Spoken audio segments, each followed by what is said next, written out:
que l'apparence extérieure nous représente juste et attire les gens.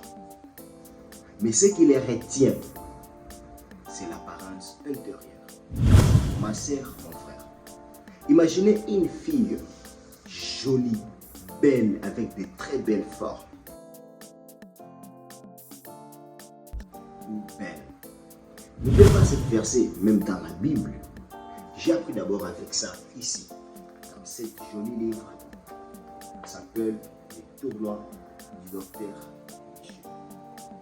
Si tu veux ça, tu peux m'écrire et puis je peux te recommander ça. C'est une version originale. Jésus a décrit cela dans la Bible sur la convoitise des pharisiens.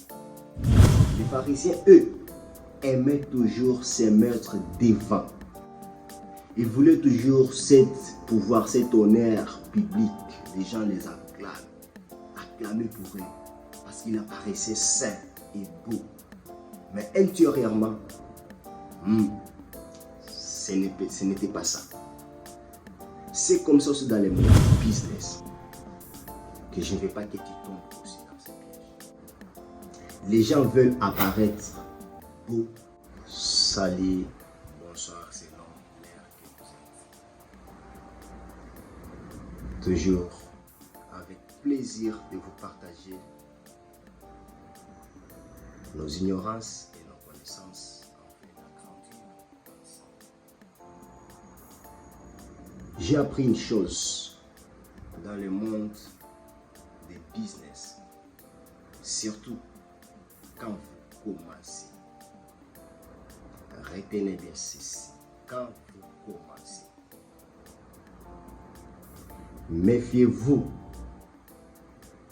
de ces deux choses ou trois choses que je vais vous partager aujourd'hui.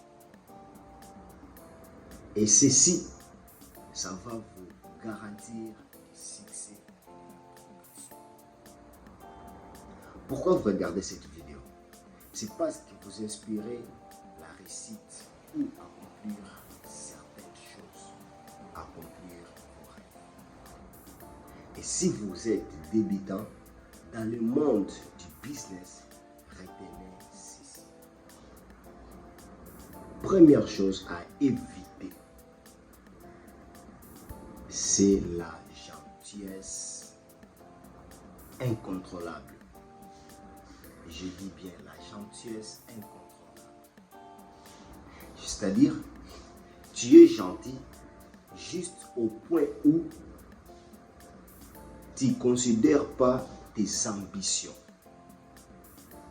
Tu veux être généreux ou généreuse aux gens au point où tu t'oublies toi-même. J'aime beaucoup ce dicton qui dit, pour aider les pauvres, il faut que je sois riche. Tu ne peux pas aider les pauvres en restant pauvre toi-même. Parfois, on a pitié des gens au lieu qu'on soit pitié de nous-mêmes. Et on s'apitoie sur nos sorts.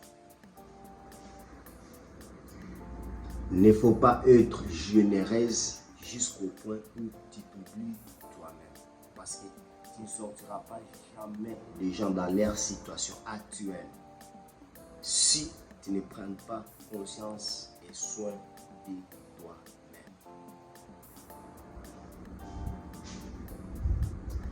Deuxième chose, c'est confiance. Une confiance absolue. Dans le monde du business, une fois que tu es encore débutant, évitez de faire cette erreur, de donner confiance absolue aux gens, ce qu'on appelle une confiance aveugle. Tu dois tout contrôler et tu dois tout comprendre ton business. Tu fais confiance aux gens, c'est bon, mais il faut connaître une chose. Dans notre monde d'aujourd'hui, c'est difficile de faire confiance à quelqu'un à 100%. Tu dois faire confiance aux gens parce que tu veux que ton business tourne et que tu ne sois pas esclave de ton business. Mais tant que tu débutes, tu dois être toujours esclave de ton business pour comprendre les maniements et les fonctionnements de ton business. Il ne faut pas faire confiance aux gens à 100%. Ça, je te l'interdis de faire. La personne à qui tu dois faire confiance, c'est d'abord toi-même. Ta capacité à gérer ton business et à générer du cash afin d'accomplir les rêves de ton business.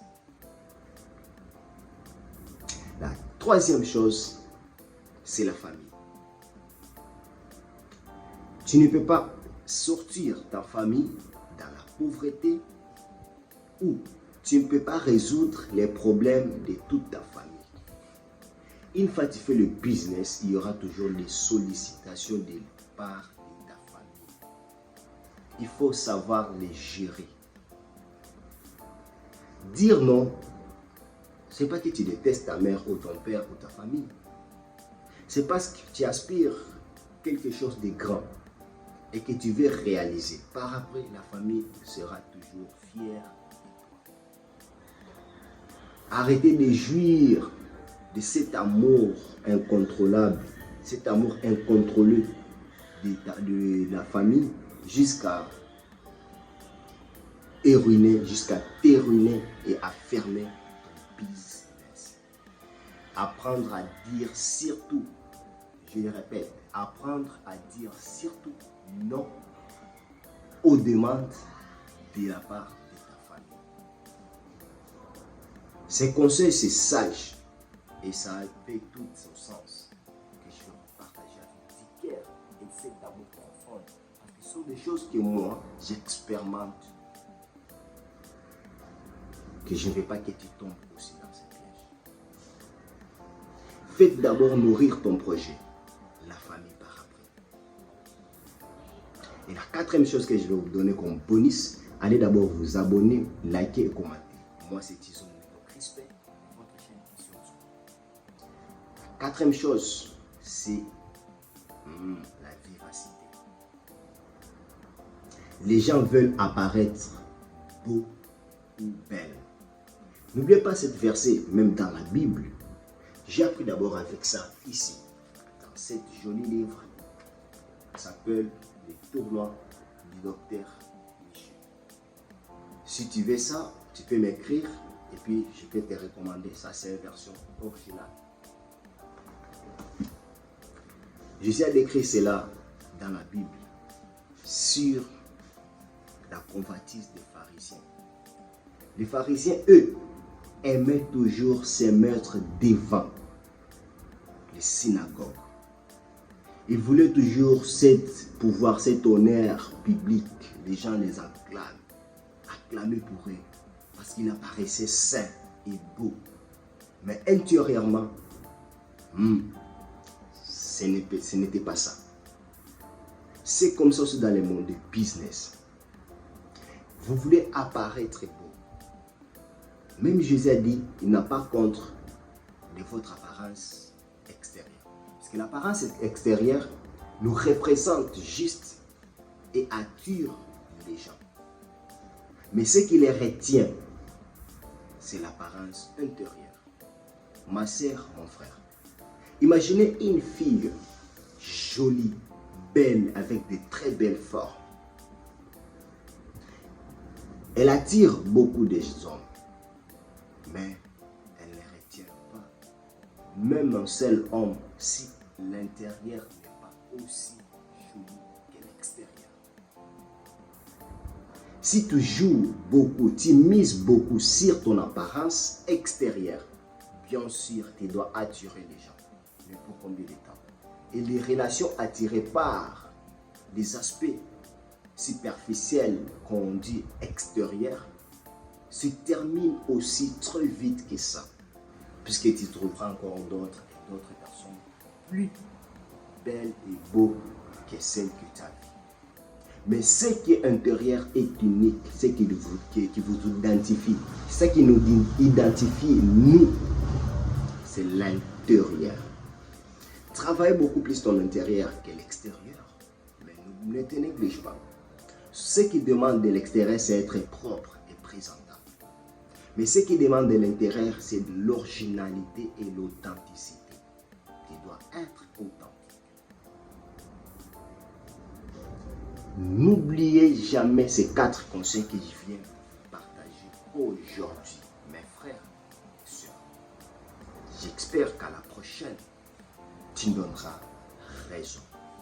Restez encore avec nous. On a beaucoup de choses à partager. Ça fait un temps qu'on ne partage pas, on ne publie pas de vidéos sur cette chaîne. Vous comprenez, c'est beaucoup de choses qui nous entourent. Pour le moment, on va essayer un peu d'améliorer et d'échanger des formats afin que ça soit sans filtre. On filme, on publie comme ça. On se revoit à la prochaine. C'était votre serviteur. Merci.